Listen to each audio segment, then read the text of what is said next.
Did you know you can save hundreds when you switch to Mercury Insurance? Yes, hundreds. And it's also super easy to do. So check it out yourself. Just go to mercuryinsurance.com and get a free quote. That's mercuryinsurance.com.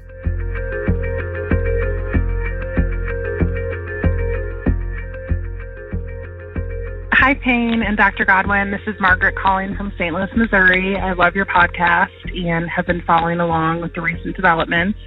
A question I had after listening to the most recent episode on Who is Ryan Duke is whether or not you think he could have been hired by someone. I don't want to say as a hitman, but possibly it was an inside job and he was the one, his friend said he wasn't super resourceful, so maybe he was impressionable and easily convinced to do things.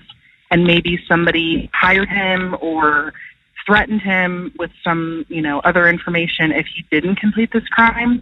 Anyway, keep up the good work, and I will look forward to hearing from you guys soon. Bye. Personally, I don't think Ryan Duke was hired by someone to kill Tara. As of right now, we don't really know what Ryan Duke's motive was, but the GBI has also charged him with burglary. So one plausible theory here is that it could have been a robbery gone wrong. That doesn't really sit very well with me, and it's not a very satisfying answer or motive, but it's definitely still a possibility. This is something that we're still investigating right now, but we'll update you guys if we get anything new on that in terms of Ryan Duke's motive. Hi, this is a listener from Nashville, Tennessee. Now that somebody has been charged possibly for this murder, or at least has been arrested, I can't help but wonder if possibly this fella and the person that was George Harrison could be connected.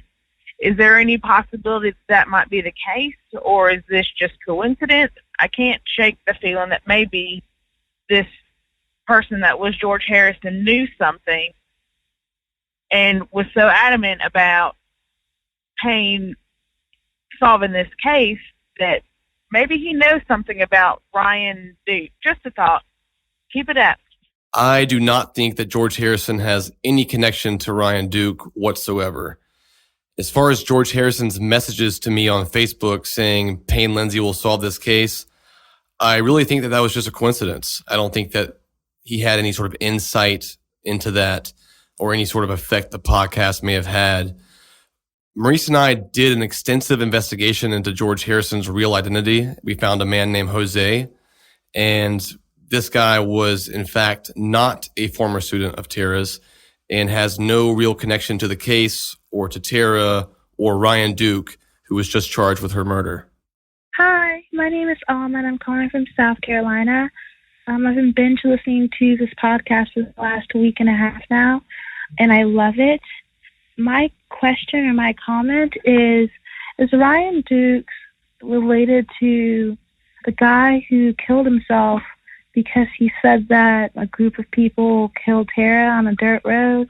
They seem to be about the same age, and at the time you thought that his story wasn't very credible because of his mental problems.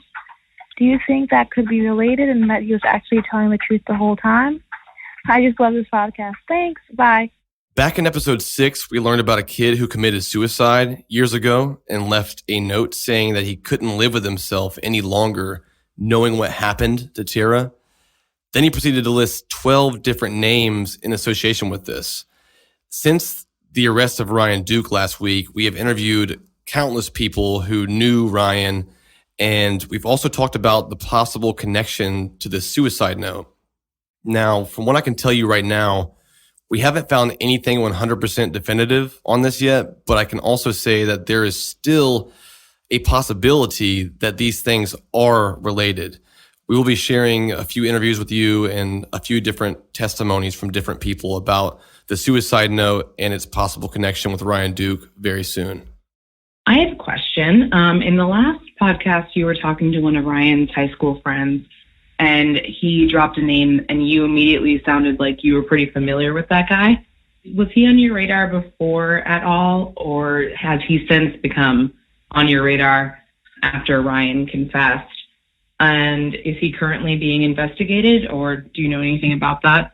Thank you so much, and keep up the good work. Love the podcast. That's a really good question. So the name that we beeped out when we were talking to one of Ryan Duke's high school friends was familiar to me because we've been looking into this person ever since the news broke of Ryan Duke's arrest on Thursday. The moment I heard Ryan Duke's name, I also heard this other person's name. So they've been associated together in this thing since the beginning, since the news broke, from my sources.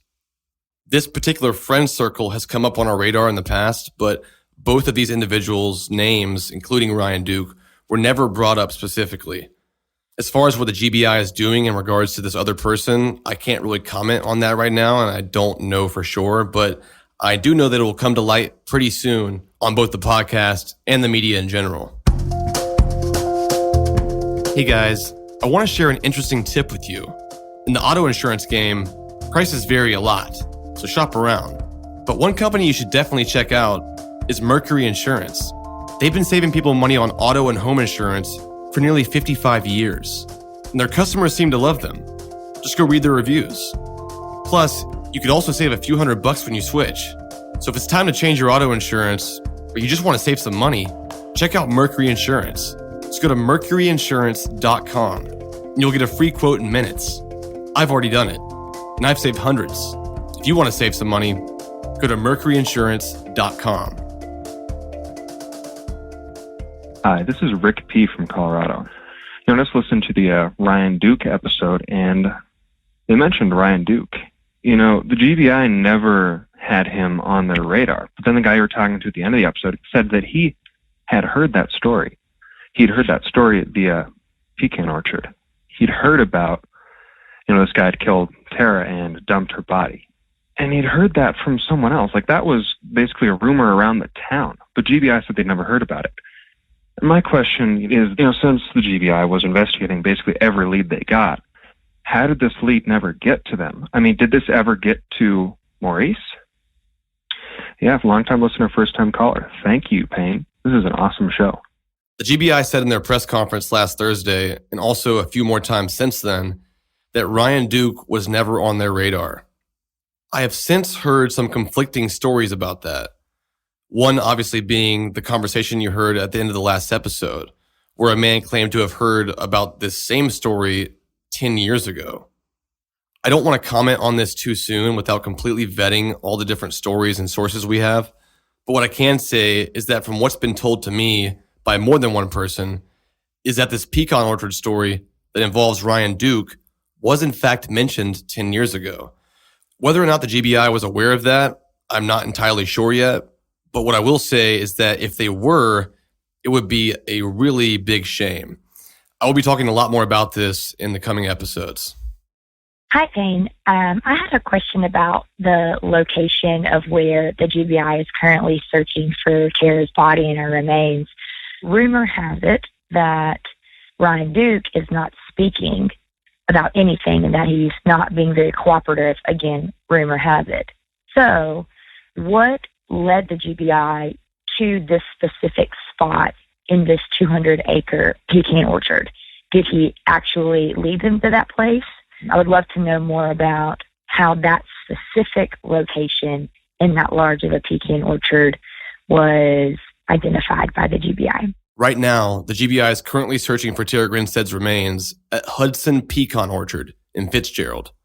I don't know for sure how the GBI was led to this specific location, but from everything I've gathered in my own investigation so far, I believe that they were led here to this specific spot by the tipster, or from subsequent interviews they conducted after the tipster came forward.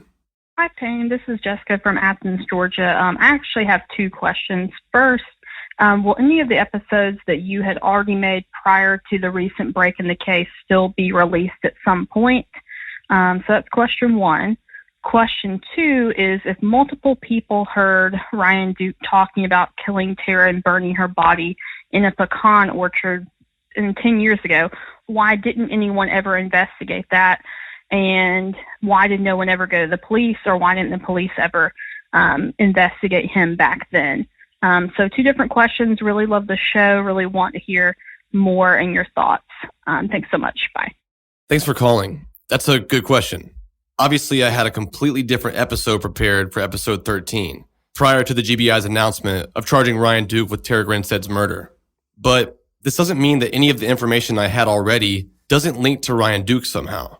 So a lot of it I will still be discussing in future episodes, as well as any other connections this may have to our previous findings in the podcast. As far as why no one told the police about this pecan orchard story 10 years ago, I really don't know. I also don't know for sure that the GBI was or was not told about this. Again, this is something that we're avidly investigating right now, and we'll be sharing with you anything new we find in the next few weeks. Hey, Payne. My name is Angie. I live in Coffee County, neighboring county next to Osceola, where Tara's actually from. Quick question. Do we know if Ryan Duke has visitation privileges while he is being detained? Has anyone tried to reach out and speak to him for a statement? I'm just interested to see if he has given a statement himself, or is he willing to speak to the press or anybody for a one-on-one interview. As far as reaching out to Ryan Duke for an interview or statement in regards to this case, I've spoke to a few different people about how to get a hold of him and what he's technically allowed or not allowed to do right now.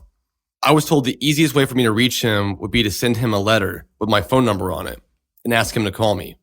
Hi, this is Annie Vaughn, and I live in Forsyth, Georgia, and I've really enjoyed your podcast. I got interested in it when I saw a link about it through the Tara Grinstead case, and I was just wondering, I saw a press release earlier that the GBI were searching the pecan orchard, and he said that they were interviewing other people that were involved. And I was wondering if you had any leads on the other people that might be involved in that investigation. And I wish you luck with all your other stuff that you're doing right now. I know you're probably really busy, but if you have time to answer that question, I'd appreciate it. Thanks. Bye. Yes, right now the GBI is conducting a search for Tara Grinstead's remains at Hudson Pecan Orchard in Fitzgerald, Georgia. As far as the other interviews they're conducting, I don't know for sure who they are. But from my sources, I have found that they have been talking to the tipster, his or her friends and acquaintances, as well as possibly another party who was involved in helping to conceal Tara Grinstead's death. You know, one thing I really can't stand is going to the post office. But thanks to Stamps.com, you no longer have to do that. Stamps.com brings all the services of the U.S. Postal Service right to your fingertips. You can buy and print official U.S. postage for any letter, package, any class of mail, period, just by using your own computer and printer. Personally, I'm using Stamps.com to ship all of our Kickstarter rewards, and there's like 500 of them. But thanks to Stamps.com, this process is a lot easier. Not only is mailing stuff a lot easier with Stamps.com, but they can also save you money. They give you postage discounts that you can't get at the post office. So look, anything you do at the post office, you can now do from your desk. So why go there? With Stamps.com, you will never go to the post office again. And right now, Stamps.com has an exclusive offer for Up and Vanished listeners. You will get a free 4-week trial that includes postage and a digital scale. To redeem this offer, just go to Stamps.com and click on the microphone on the top right and type in the promo code UP, UP. That's Stamps.com, promo code UP, and sign up today.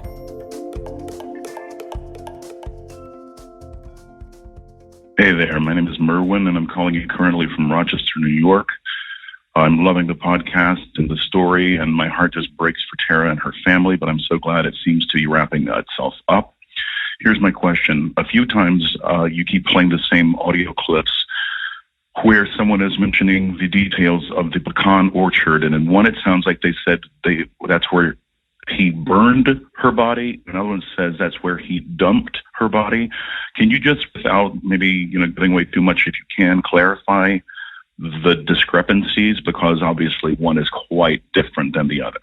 Thanks so much and keep up the wonderful work. Cannot wait to listen to the next podcast. Just to clarify, we are all still investigating this, so I don't want to speak too soon. But to answer that, I will just say that a body can be dumped somewhere and then burned later. Hi, Payne. This is Bridget Brennan from Orlando, Florida. Congratulations on helping crack the Tara Grinstead case. quick question for you. What's the deal with Jose? Is he the reason that the GBI were able to crack the case? Did he give some information that may have helped? Any updates on him would be greatly appreciated. Thanks so much. Keep on going. Bye. Jose, or by his alias on Facebook, George Harrison, didn't do anything except troll Maurice and I on Facebook and is in no way related to Ryan Duke or any of the recent developments in this case. Hi, Payne. This is Mary Heredia. I'm out of Loganville, Georgia. And I just feel like this whole Ryan Duke arrest is very convenient. It just seems a little bit suspicious to me. I feel like there's more to this story. Just something seems off about it. And I was just wondering what your thoughts were. Thanks. Bye. I can tell you that the GBI would most likely not charge Ryan Duke with Tara Grinstead's murder unless they had sufficient evidence against him. This family and the town of Osceola has waited too long for answers, and the GBI knows that. I am certain that they felt whatever evidence they had against him was strong, and that's why they charged him with her murder. As far as other people being involved, my personal opinion is yes. There's at least one more person involved, most likely in the act of covering it up. And just so you know, this is not based on my speculation. It's based on credible accounts from multiple sources that have told me the exact same story. I feel confident that the GBI will convict Ryan Duke, but I'm not so sure about anybody else involved. I guess we'll see soon. Hey guys, this is Kara from Nashville, Tennessee. I just wanted to call and say that you both have had me captivated from the very, very first episode.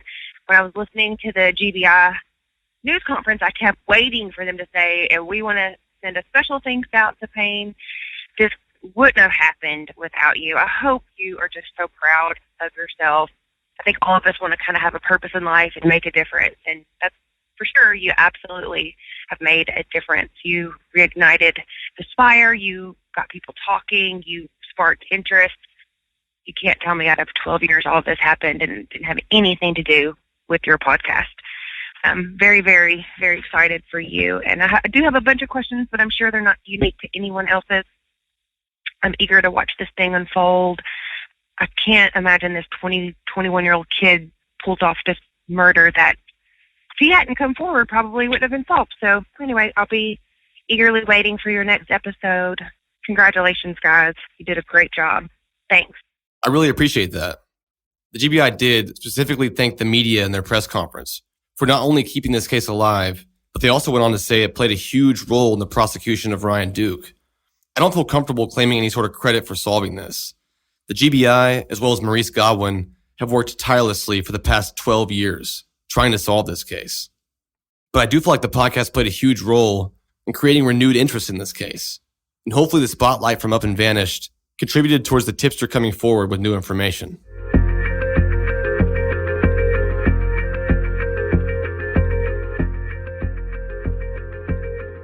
Thanks for listening, guys. Next Monday is a case evidence, and the Monday after that is episode 14. I also want to give a special thanks to Resonate Recordings for editing and mixing today's episode. They specialize in podcast editing and production. If you're looking to improve the quality of your podcast or start a podcast of your own, check them out at resonaterecordings.com. Thanks for listening, guys, and see you soon.